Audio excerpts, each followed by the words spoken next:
Di perairan Somalia, sebuah kapal kargo melintas. Kapten Phillips seperti biasa melakukan beragam pemeriksaan. Tiba-tiba, di radar muncul dua perahu mengejar mereka. Phillips memanggil kepala pengawas, Sane, untuk membelokkan kapal 5 derajat ke kiri. Phillips tahu mereka dalam bahaya. Ia memerintahkan awaknya untuk siaga 1. Nahkoda menambah kecepatan jadi 17 knot atau 31,5 km per jam. Phillips menelepon petugas pantai. Tapi, mereka mengira itu hanya perahu nelayan. Saat ini jarak mereka tinggal 1,6 km saja. Dengan teropong, terlihat jelas mereka membawa senapan AK-47. Phillips kini yakin mereka diserang perompak Somalia.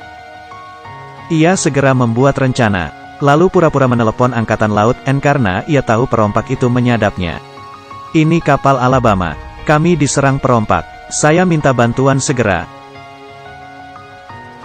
Helikopter tiba 5 menit lagi. Oke, terima kasih. Benar saja, salah satu perahu ketakutan dan mundur. Tapi, masih ada satu yang bertekad mengejarnya. Sungguh nekat. Phillips memerintahkan nahkoda dan 12 awaknya bersiap. Sane mengemudi kapal secara zigzag. Hal itu menimbulkan ombak besar di belakang kapal. Perahu perompak yang tertinggal 400 meter tak kuat menahan ombak itu. Mesin perahu perompak meledak. Kapten Phillips dan awaknya lega. Kali ini mereka lolos. Phillips mengamati lewat teropong dan melihat paras perompak itu. Perompak itu juga mengamatinya. Perjalanan kali ini sungguh sial. Malamnya, para awak mengomel. Kenapa mereka tidak dibekali senjata?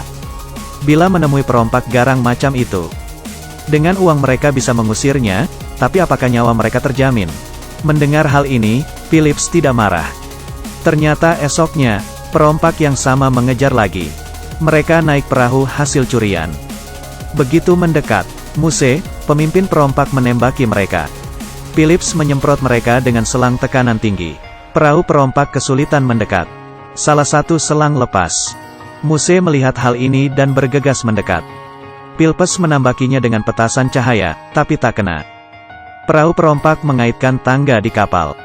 Mereka berhasil naik. Phillips menyuruh awaknya sembunyi di ruang mesin. Mematikan mesin, kunci pintu, dan tunggu bantuan. Mereka dilarang keluar. Sebelum mendengar isyarat darinya, tiba-tiba perompak mendobrak masuk ke ruang kendali. Mereka ingin menyetir kapal ini ke Somalia, dan meminta tebusan 10 juta dolar. Mereka bingung dan menekan tombol sembarangan. Tapi, kapalnya mati. Phillips berkata bahwa ia punya 30.000 dolar. Perompak bisa pergi dan ia akan memberikan uangnya. Muse terlihat tidak senang. Ia ingin lebih. Muse mulai mengancam. Seluruh awak harus naik ke ruang nahkoda. Bila tidak, mereka akan membunuh 1 orang per menit. Perompak menyeret Sane, dan meletakkan pistol di kepalanya sambil berhitung. 50 detik. 30 detik. 10 detik. Tunggu. Muse menghentikannya. Bila membunuh awak kapal, siapa yang akan mengemudikannya? Muse kemudian meminta. Phillips menemaninya menggeledah kapal. Phillips mengiyakannya. Kapal ini punya banyak gudang. Untuk mengulur waktu, setelah berputar-putar, Muse melihat peta kapal. Ia minta diantar ke ruang mesin. Phillips berkata di sana sangat panas. Ia mau pergi ambil air dulu. Ini untuk mengulur waktu. Phillips tidak tahu awaknya juga sedang mengambil air. Mendengar suara, awaknya segera bersembunyi. Melihat kerat air yang menghalangi jalan, Phillips tahu awaknya di sana. Ia memberi kode. Di situ banyak pecahan kaca. Kamu telanjang kaki begitu sangat bahaya. Setelah Phillips pergi, awak kapal segera memberitahu temannya untuk menyebar pecahan kaca di depan pintu ruang mesin. Ada seorang perompak yang telanjang kaki dan menginjak pecahan kaca itu. Kakinya tertusuk oleh serpihan kaca. Melihat temannya terluka, Muse segera menyuruhnya naik bersama Phillips. Lalu menyuruh Naje, temannya yang lain turun. Phillips naik ke ruang nahkoda. Sementara, belasan awak lainnya menangkap Muse dan mengikatnya. Phillips mengajukan penukaran sandera. 4 perompak akan ia bebaskan dengan uang 30.000 dolar. Menggunakan kapal Sekoci. Naje meminta Phillips ikut dengannya ke Sekoci. Muse harus masuk ke Sekoci duluan. Phillips setuju. Ia tidak sadar bahaya yang menantinya.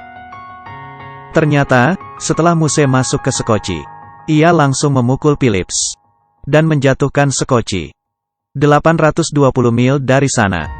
Kapal Albain Bridge mendapat kabar kapal Alabama diserang perompak. Mereka harus menghentikannya. Kecepatan kapal Sekoci hanya 10 mil per jam. Butuh waktu 48 jam untuk menyusulnya. Kapal Alabama juga menyusul Sekoci. Frank, kapten kapal Bainbridge mengirim drone dan menyusul dengan kecepatan penuh. Pasukan SEAL juga bergegas ke sana. Mereka bergerak dengan kekuatan penuh setelah menerima perintah Gedung Putih. Perburuan pun dimulai. Kapal Bainbridge yang lebih dulu sampai. Mereka mengutus tentara AL untuk mengambil Phillips. Muse mau $10 juta. Tidak bisa dinego. Phillips keluar dan berteriak. Aku duduk di bangku 15. Apa kalian mengerti? Malamnya, SEAL mengintai Sekoci dari helikopter. Pasukan mereka lompat ke kapal Bainbridge. Mereka mengutus negosiator ke Muse, bahwa mereka sudah berbicara dengan pemerintah, dan akan membayar Muse $10 juta. Muse harus mengutus satu awak untuk mengambil uang. Bahan bakar Sekoci hampir habis. Kapal Bainbridge mengikat Sekoci dan membawa mereka ke lokasi transaksi. Muse memerintahkan bawahannya, kalau ini jebakan, bunuh saja Phillips. Ia lalu naik ke atas perahu negosiator. Kapten Phillips, sebentar lagi selesai. Bertahanlah, duduk di tempatmu dan jangan bergerak. Saat ini, penembak sudah mengintai perompak. Mereka menyalakan lampu dan menarik Sekoci. 2 speedboat mengiringi mereka. Tahu ini jebakan, Naje panik. Ia mengikat dan menutup mata Phillips. Ia ingin membunuh Phillips. Penembak sudah mendapatkan kedua perompak, sisa Naje saja. Jarak antara Sekoci dan kepal sudah memungkinkan untuk menembak. Frank berhenti menarik. Bunuh mereka. 3 peluru menewaskan ketiga teman Muse.